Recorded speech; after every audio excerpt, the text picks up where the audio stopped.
Salut tout le monde, c'est Léo, bienvenue dans cette nouvelle vidéo, j'espère que vous allez bien. Aujourd'hui, une énième vidéo et sûrement la dernière, une vidéo sur le matériel. Alors dans les précédentes vidéos, je vous avais montré un petit peu mon matériel photo. J'ai fait 2 vidéos à ce sujet que vous pouvez retrouver sur ma chaîne YouTube.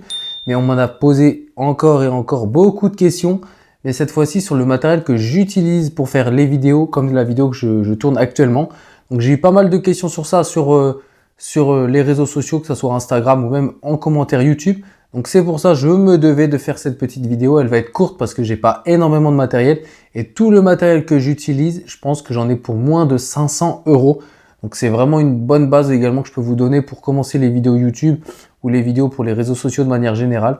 Moins de 500 €, c'est comme une très bonne base. J'avais fait une vidéo pour les appareils photo et le matériel photo pour devenir photographe sportif pour moins de 500 €. Donc cette vidéo, on peut dire que c'est un petit peu devenir vidéaste pour moins de 500 € également. Pour commencer, je vais donc vous présenter un petit peu tous les accessoires avec notamment les trépieds que j'utilise. Ensuite, on verra tout ce qui est un petit peu plus partie micro et à la fin, on terminera avec la partie vidéo et les caméras que j'utilise pour tourner ces vidéos YouTube. Première chose que j'ai donc, c'est surtout pour les vidéos face cam comme aujourd'hui un petit peu, j'ai des trépieds. Alors j'en ai plusieurs, j'ai notamment celui-là qui est un petit peu le meilleur que j'ai acheté peut-être 30 € il y a pas loin de 10 ans maintenant. Donc c'est un KF Concept, donc c'est une marque très connue pour les photographes et les vidéastes. Franchement, c'est un trépied qui est pas une qualité exceptionnelle, mais pour moi, pour ce que j'en utilise, c'est vraiment le top du top. Très bon rapport qualité-prix, il est un petit peu lourd, mais bon, les trépieds, c'est pas quelque chose qu'on déplace régulièrement. Donc il reste chez moi, donc qu'il soit lourd ou pas, ça n'a pas vraiment d'importance. Autrement, pour tout ce qui est les vidéos un petit peu plus en déplacement, j'ai plusieurs petits pieds comme ceci pour tenir la caméra. Alors j'en ai un actuellement qui est en train de filmer, donc je peux pas vous le montrer. J'en ai un autre comme ça, donc en fait c'est seulement des petits trépieds qui sont tout petits comme ça qu'on peut poser sur une table et je pose ma caméra dessus. Celui-là, je l'ai depuis longtemps également. Je serais incapable de vous dire le montant auquel je l'ai acheté. Je l'utilise pas du tout, mais vraiment pas du tout. Je l'ai ici au cas où celui-là que j'utilise actuellement a un petit souci. Mais voilà, c'est toujours BNF et ça coûte rien, ça prend pas de place, rien. D'avoir des petits trépieds comme ça en plus. Et donc ça, c'est les seuls accessoires que j'utilise. Donc ce trépied, je peux très bien l'utiliser pour de la vidéo et pour de la photo également. Je l'utilise pas du tout en photo, mais au besoin, je l'ai et il peut servir.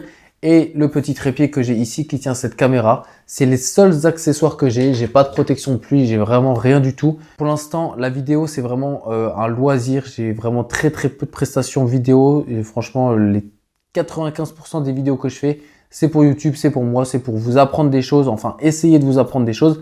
J'espère que je vous en apprends, mais de ce que je vois, j'apprends quand même quelque chose à certaines personnes. Mais pour l'instant, c'est pas du tout un travail, on va dire. Je gagne pas ma vie grâce à la vidéo. Donc j'ai vraiment des gadgets et du matériel amateur. Je le vois vraiment comme ça, mais je pense qu'on peut quand même faire de très bonnes choses avec. Et donc c'est pour ça que j'ai pas toutes les protections de pluie, les petits gadgets et tout, comme je peux avoir en photo et comme je vous avais présenté dans les précédentes vidéos. Donc pour la partie micro, j'ai en premier un micro cravate filaire comme celui-ci. Alors comme on peut le voir à la taille du nœud du fil, le fil, il est immense. Alors, ça a ses avantages comme ses inconvénients. Pour moi, c'est plutôt un inconvénient parce que j'ai jamais eu besoin de filmer quelqu'un extrêmement loin de la caméra. Alors, ça, c'est un petit micro-cravate filaire donc avec la petite pince. Franchement, ça, c'est du basique. Ça vient de chez Boulanger et je l'avais acheté, je crois, 20 € il y a plusieurs années. C'est un micro que j'utilisais au début dans mes vidéos. Après, il a le désavantage que je peux pas le connecter à ma caméra. Donc, je le connectais à mon téléphone, à mon iPhone. Et donc, je l'avais sur moi comme ça. J'avais le dictaphone derrière moi et j'enregistrais tous les sons avec ce micro. Donc, franchement, il est très bien. Je vais essayer de vous retrouver la référence. Je ne l'ai pas actuellement. Mais franchement, encore une fois, je vais beaucoup le dire, mais le rapport qualité-prix, il est vraiment excellent avec ce genre de micro. Pour 20 €, vous avez quand même un son qui est vraiment incroyable. Alors, le deuxième micro que j'utilise, c'est un petit micro Rode comme ça. Alors, lui, il va être super parce qu'il va être ultra polyvalent. Je vais pouvoir faire à la fois de l'interview comme du bruit ambiant. Alors c'est vrai que pour l'interview, il y a un petit désavantage, c'est que si la personne est en face de vous et qu'elle s'éloigne un petit peu, bah, on l'entendra moins bien que si elle est proche du micro, ce qui est plutôt logique. Ce qui donc le différencie principalement donc, du micro-cravate, parce que la personne qui a un micro-cravate, qu'elle soit à 10 cm de la caméra ou à 4,15 m, normalement il n'y aura aucun changement de son. Le désavantage aussi que celui-là, c'est que s'il y avait du vent et qu'il y a des bruits ambiants autour de la personne qui parle, bah ça va beaucoup plus s'entendre. Donc il faut faire un petit peu attention à ça. Mais franchement, ça c'est des micros, si vous voulez faire même de la face cam et que vous êtes chez vous et que vous savez qu'il n'y a pas forcément de bruit aux alentours, bah franchement ça c'est vraiment du bon micro que j'avais acheté à l'époque sur Amazon. 30 € ou 40 €, je suis plus sûr de ça. Mais en tout cas, c'est vraiment un micro semi-professionnel. Même si le prix peut faire penser à quelque chose d'amateur, on est encore une fois sur un micro de très très bonne qualité. Et pour finir, les derniers micros que j'utilise, c'est les derniers micros que j'ai achetés. Donc, c'est des micros cravates sans fil, c'est des DJI. Donc, c'est les DJI Mic Mini, il me semble. Donc, sur Amazon, je les ai achetés 100 €. Donc, franchement, vous avez la petite trousse comme ça. Vous avez le boîtier. Et quand vous ouvrez, vous avez deux boîtiers, deux petits micros comme ceci. Donc, j'en ai un là et un qui est juste là. Et vous avez également le récepteur qui est accroché à ma caméra qui me permet donc d'avoir du son. Donc là, encore une fois, on est sur des micros qui peuvent nous faire penser qu'on est sur des micros amateurs. Mais franchement, pour le prix, on est sur des très très bons micros qui sont très discrets, qui ont une très bonne autonomie et donc qui me permettent donc de n'avoir aucun fil entre moi et la caméra. Je vous parlais tout à l'heure que le fil était un inconvénient sur l'autre parce qu'il était plutôt long. Là, il n'y a pas du tout ce problème de fil. Je peux bouger, je peux me tourner. Et un autre avantage de ces micros, vu qu'il est accroché directement à la caméra, c'est que je n'ai pas du tout de synchro son à faire. Alors c'est vrai que je ne l'ai pas parlé avec le micro filaire que j'avais tout à l'heure, mais quand je filmais avec le son de mon iPhone, j'avais l'iPhone derrière mon dos, donc j'avais le son qui était enregistré d'un côté et la vidéo qui était enregistrée de l'autre côté.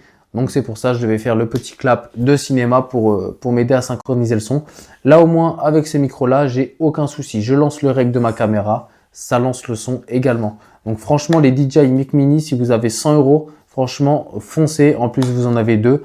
Donc pour faire des interviews, du podcast, faire un petit peu tout ce que vous voulez, on est vraiment sur des micros de très très bonne qualité. Maintenant, passons à la partie vidéo. Alors j'ai une petite caméra que j'utilise pas beaucoup. Elle me sert surtout pour les vlogs. Mais face cam, je les utilise pas du tout. Ça me sert pour les vlogs et pour j'essaie de faire 2-3 reels sur Insta ou shorts sur YouTube. C'est tout simplement une petite GoPro. C'est la GoPro Hero Session 5. Donc c'est la plus petite GoPro qui existe. Elle est vraiment toute petite. Donc là, elle est sur un petit pied. Et si je l'enlève de son petit pied, elle est vraiment toute petite. Regardez, par rapport à la paume de ma main, c'est vraiment tout petit. C'est une caméra qui filme en 4K. Elle n'a pas d'écran intégré, donc c'est vraiment sa particularité. Moi, je voulais vraiment une caméra la plus petite possible.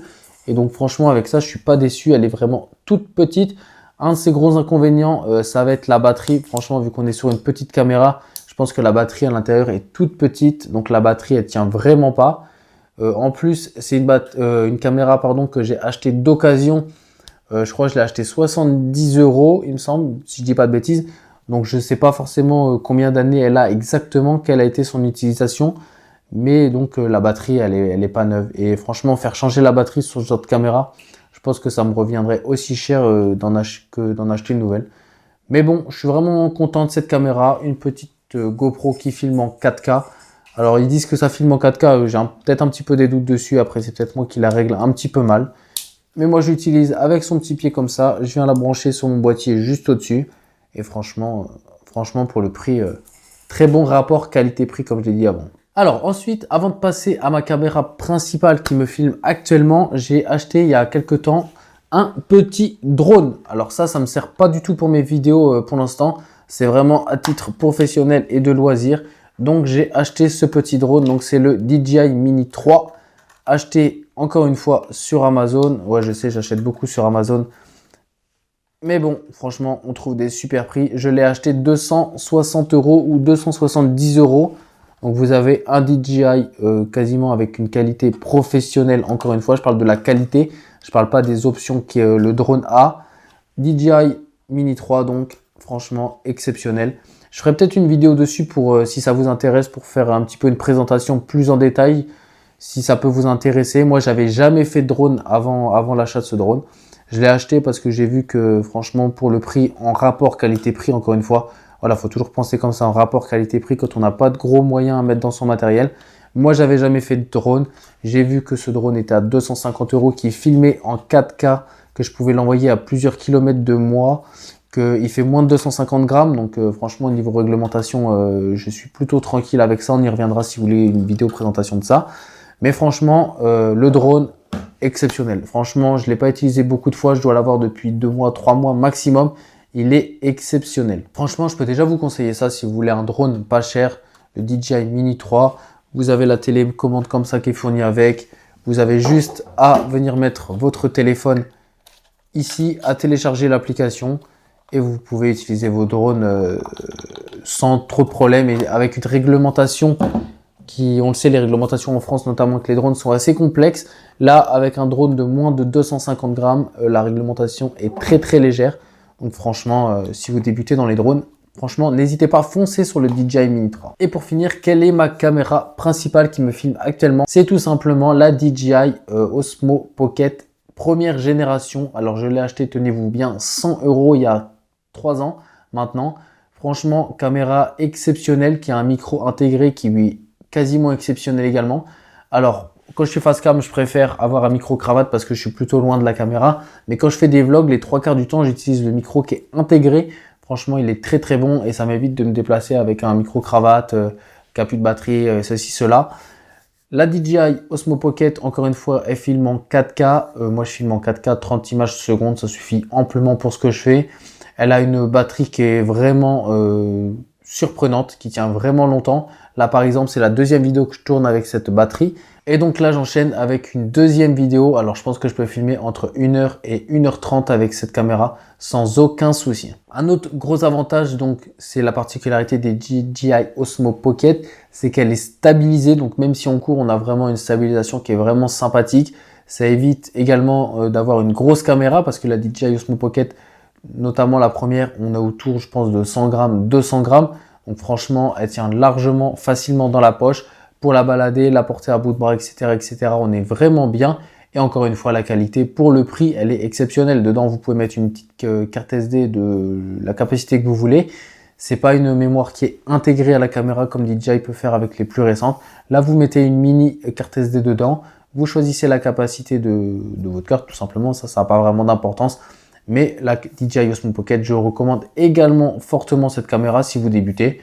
Elle est ultra polyvalente. Alors je sais, elle n'est pas vraiment faite pour de la vidéo face cam comme moi je fais. Mais moi, j'ai pas d'autres caméras et j'ai pas forcément envie d'utiliser mes boîtiers pour filmer ces vidéos YouTube. Je préfère ça, c'est tout simple à mettre en place. Cette DJI Osmo Pocket, elle réunit vraiment tous les éléments importants. Stabilisation, poids, taille, batterie, micro intégré. Franchement, si vous voulez commencer notamment dans les vlogs, DJI Osmo Pocket, alors vous avez la 2 et la 3 qui j'imagine sont encore meilleures. Moi, j'avais pas mal utilisé la DJI Osmo Pocket 2. Je voyais pas vraiment la différence avec la première. Mais il y a une vraie différence par contre entre la 2 et la 3e génération. Moi, j'ai la première. Elle a quand même déjà quelques années. Mais j'en suis encore largement et amplement satisfait. Donc, si vous voulez débuter la vidéo à moindre coût, je vous recommande cette petite caméra. Voilà, donc ici, vous avez grosso modo tout ce que j'utilise pour les vidéos. Alors, je n'utilise pas du tout à chaque fois. Par exemple, aujourd'hui, j'utilise que le micro-cravate qui est ici, ainsi que la petite caméra, ainsi que le petit trépied que j'ai juste là. Voilà, vous avez tout pour moins de 500 €. Vous êtes ultra polyvalent. Vous pouvez faire à la fois de la face cam, du vlog. Vous pouvez faire du paysage avec ce magnifique drone. Vous pouvez faire de la caméra embarquée, du sport avec cette petite GoPro. Pour les prises de son, vous pouvez faire de l'interview. Vous pouvez faire de l'ambiance. Vous avez un trépied qui vous permet de faire des vidéos face cam. Donc, comme je disais, vous avez un autre petit trépied qui vous permet de faire les vlogs, etc. Vous êtes vraiment ultra polyvalent pour moins de 500 €. Et franchement, vous pouvez faire vraiment des vidéos de qualité. Après, pour faire des vidéos de qualité, il y a quelque chose dont j'ai pas parlé, c'est le logiciel de montage. Et pour ce faire, j'utilise Adobe Premiere Pro. Voilà, sur la suite Adobe. Je suis pas du tout bon en montage. J'essaie de faire des choses simplement. J'ai beaucoup à progresser sur ce point-là, je le sais. J'essaie de faire de mieux en mieux au fil des vidéos. Voilà, on arrive donc à la fin de cette petite vidéo présentation matériel vidéo pour moins de 500 €. Si vous avez des questions, n'hésitez pas, l'espace commentaire est fait pour ça, juste en dessous de cette vidéo. Vous pouvez également retrouver toutes les références dans la description de cette même vidéo. Et encore une fois, si elle vous a plu, n'hésitez pas à la liker, à vous abonner, à activer la petite cloche pour ne rater aucune vidéo. Et moi, je n'ai plus qu'à vous souhaiter bonne journée et je vous dis à la prochaine. Ciao, ciao!